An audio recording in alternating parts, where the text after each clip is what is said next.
शिक्षा classes YouTube channel में आप सभी शिक्षार्थियों का स्वागत है।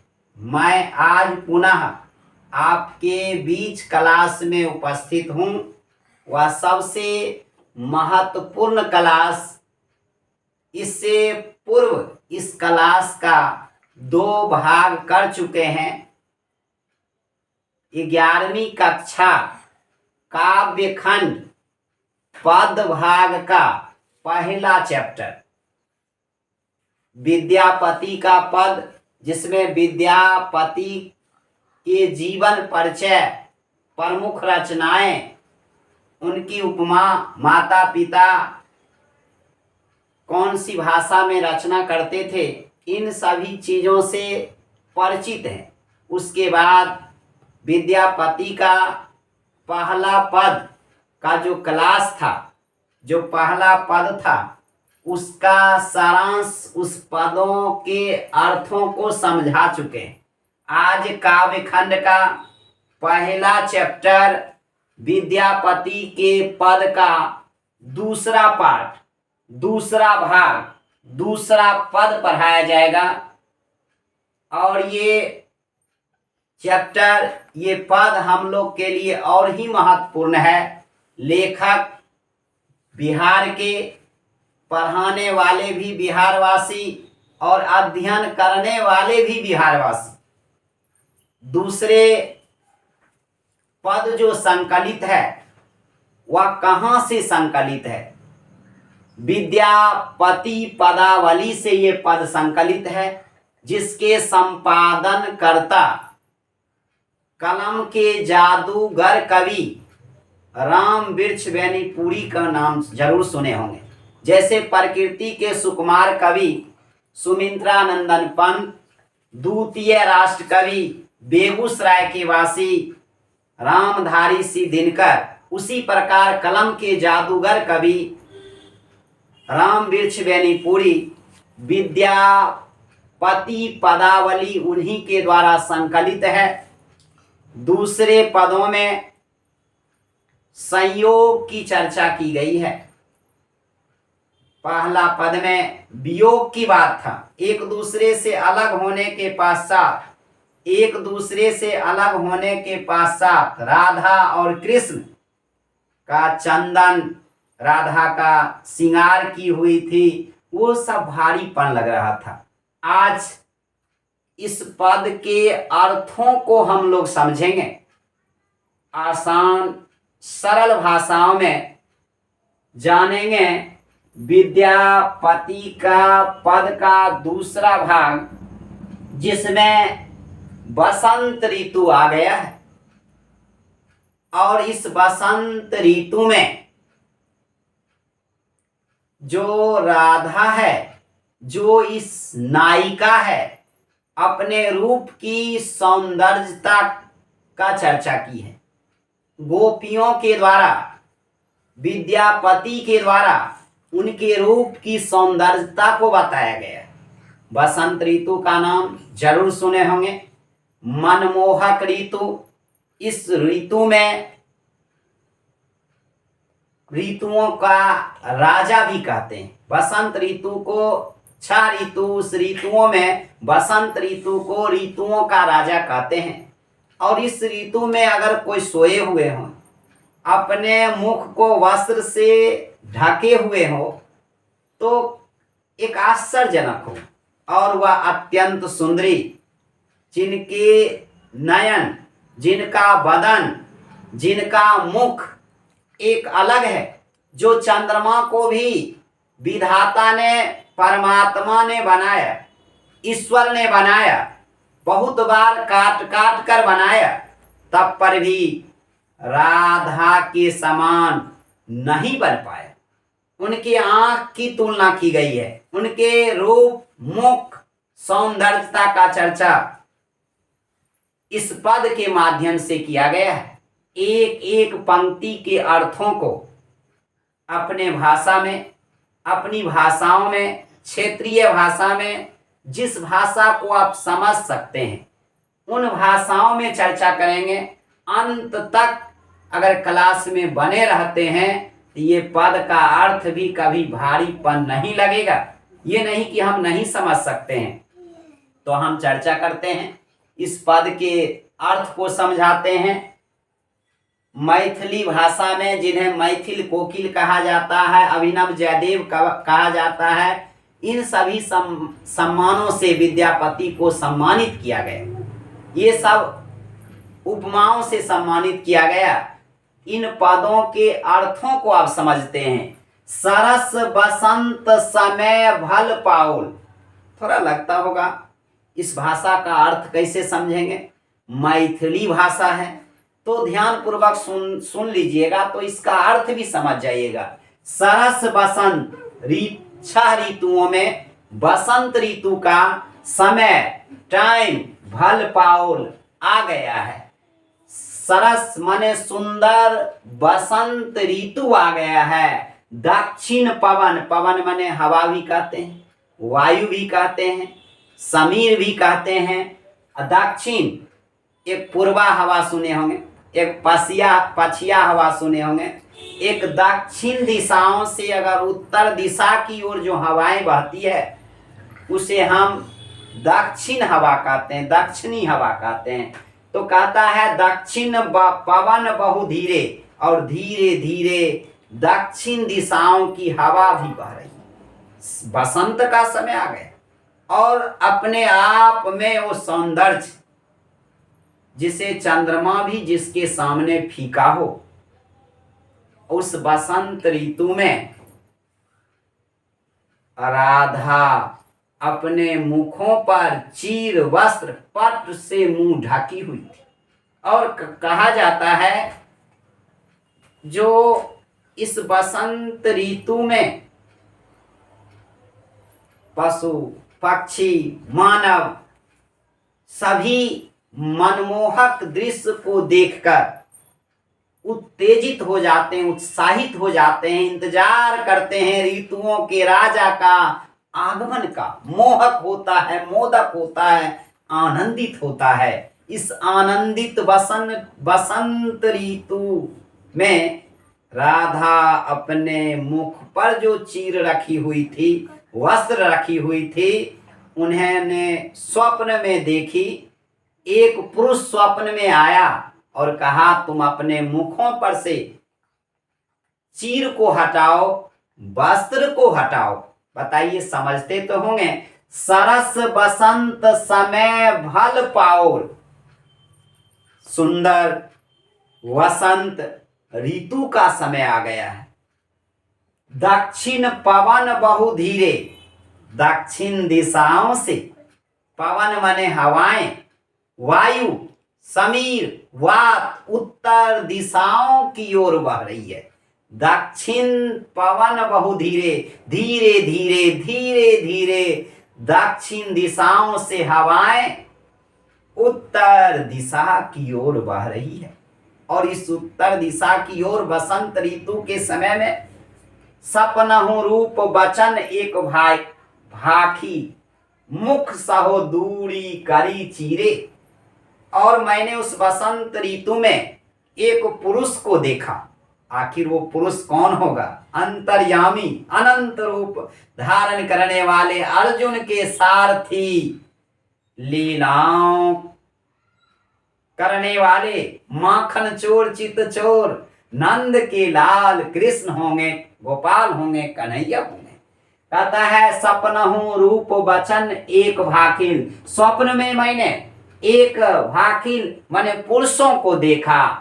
वो मुखो सौ दूर करी चीरे, स्वप्न में ही कह रहे थे हे नायिका, हे राधा, तुम अपने मुखों से चीर को हटाओ, मुख को जो ढकी हुई है वस्त्रों से उसे हटाओ। तो बताइए, दो पंक्ति का अर्थ समझ गए होंगे।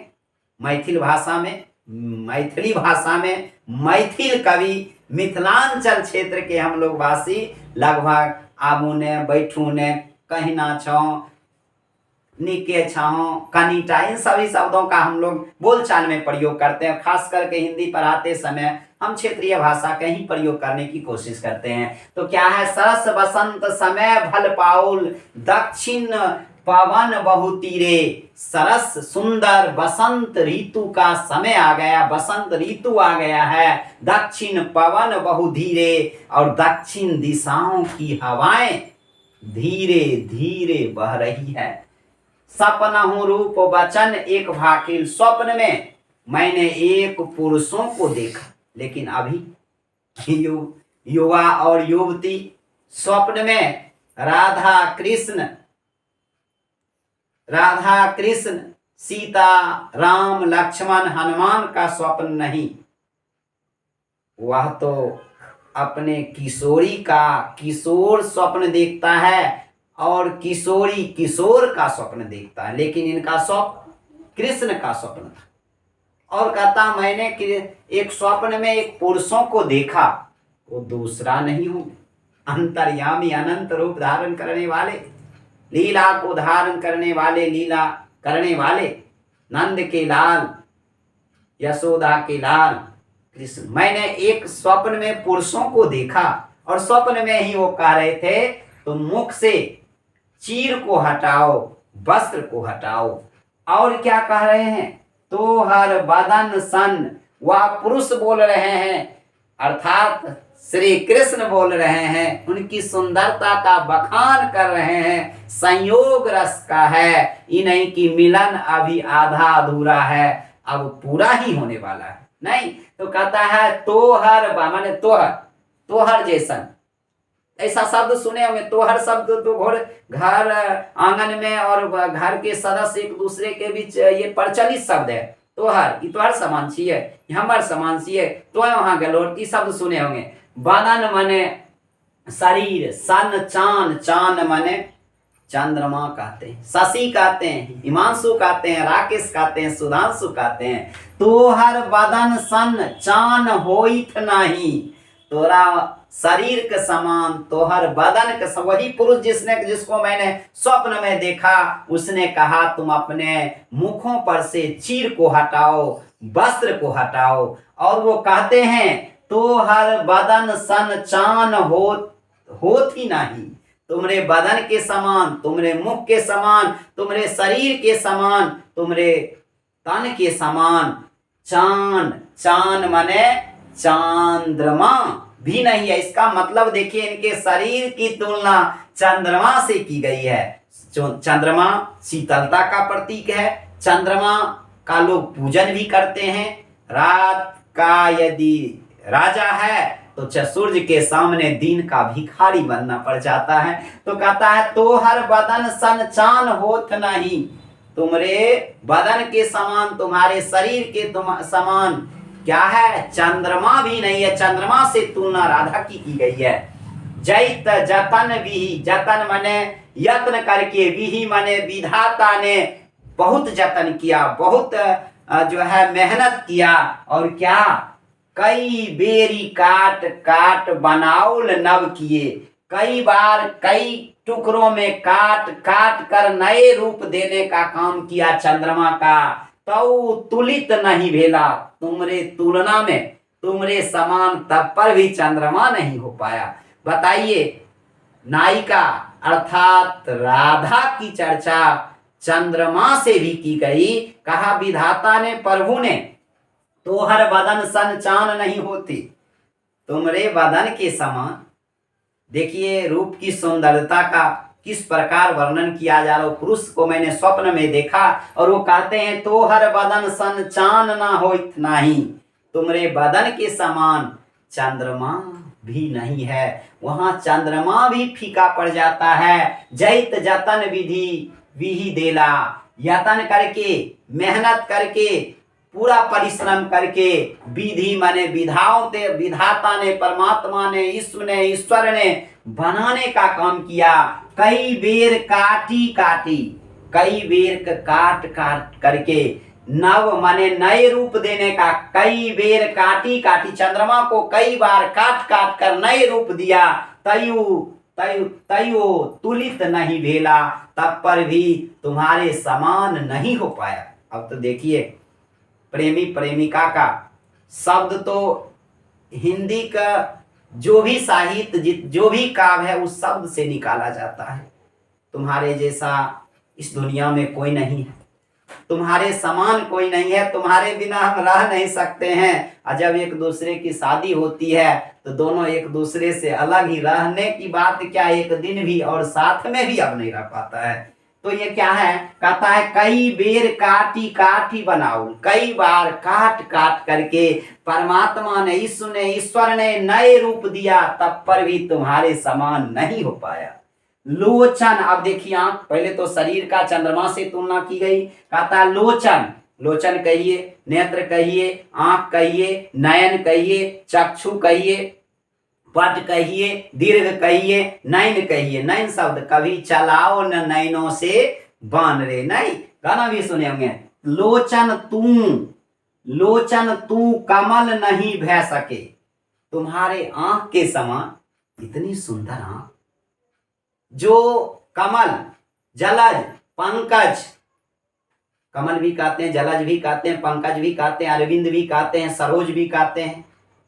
कहता है लोचन तू कमल नहीं भे सके, तुम्हारे आंख के समान। नायिका कहा जा रहा है, नायिका कहा जा रहा है, नायिका की सौंदर्यता का चर्चा किया गया। ये पद कहां से, विद्यापति पदावली से संकलित है, जिसके संकलन करता, जिसके संपादन करता कलम के जादूगर कवि कौन, राम वृक्ष बेनीपुरी जी हैं। सरस सुंदर वसंत ऋतु का समय आ गया, धीरे धीरे जो है हवाएं बह रही है, और जो है स्वप्न में एक पुरुष को देखा, उसने कहा मुख सौ दूर करे, मुख से तुमने अपने चीर को, वस्त्र को दूर करो। पुरुषों ने कहा तुम्हारे बदन के समान, तुम्हारे शरीर के समान, तुम्हारे तन के समान जो है चांद भी, चांद माने चंद्रमा भी नहीं है। जय जिस पर जिसने जतन किया, प्रभु ने, परमात्मा ने बहुत बार यत्न करके, मेहनत करके उसने काट काट कर नए रूप दिया, तब पर भी तुम्हारे तुलना में चंद्रमा नहीं हो सका। तो लोचन तुम कमल, और तुम्हारी जो आंखें हैं वह कमल से भी बेहतर है, कमल से भी अच्छा है। कहता है लोचन तुम कमल नहीं, लोचन तुम्हारे सामने आंख जो है कमल भी नहीं हो, तुम्हारे आंख के सामने कमल भी नहीं हो सका। से जग के नहीं जाने, ये संसार में कौन नहीं जानता है, राधा अर्थात नायिका के आंख के समान कमल भी नहीं हो सका। सो फेरी जाई नुकायल जल भय, अब बताइए, अपने आप को अपमानी समझकर, अपने आप को तुच्छ समझकर वो कमल भी जो है फेरी जाते हैं नुकाइल भय जल भय, और उस जल में जाकर नुकाते हैं कि तुम्हारे सामने अपना हम चेहरा क्या दिखा पाए। जो माने कमल भी तो से फेरी जाए नुकाइल, और वह जल में जाकर नुका जाता है। पंकज निज अपमाने, वह कमल भी जो अपने आप को, पंकज जलज कमल भी कह सकते हैं, निज अपने आप को अपमानित, अपने आप को तुच्छ समझता है, क्योंकि तुम्हारा जो आंख है वह बहुत ही सुंदर है, जो कमल भी नहीं हो सका, और इस संसार में, जगत में सब जानता है। और कहता है से फेरी जाए, और पंकज निज अपमाने, कमल भी अपने आप को अपमानित समझकर, अपने आप को तुच्छ समझकर फेरी जाए, माने जल में जाकर नुका जाता है। पहला तो शरीर का तुलना की गई चंद्रमा से, दूसरा आंख की तुलना की गई कौन सी से, कमल से। कहता भैन विद्यापति सुनो बर जोगती, विद्यापति कहते हैं सुनो हे युवती, हे युवती माने भैन विद्यापति सुनो बर जोगती, विद्यापति कहते हैं सुनो हे युवती, ई सब लक्ष्मी समाने, तुम किसके समान हो, लक्ष्मी के समान हो। लक्ष्मी के समान होना एक सौभाग्य की बात है, और जिसके ऊपर लक्ष्मी की कृपा होती है उसके ऊपर तो और संसार की किसी देवी देवता की आवश्यकता ही नहीं। कहता है भैन विद्यापति सुनो बर जोगती, हे युवती, हे युवती तुम सुनो, ई सब, यह सब किसके समान, लक्ष्मी के समान है। राजा शिव सिंह रूप नारायण लखिमा देई श्रमाने, माने राजा शिव सिंह के दरबार में रहे थे, आश्रय दाता विद्यापति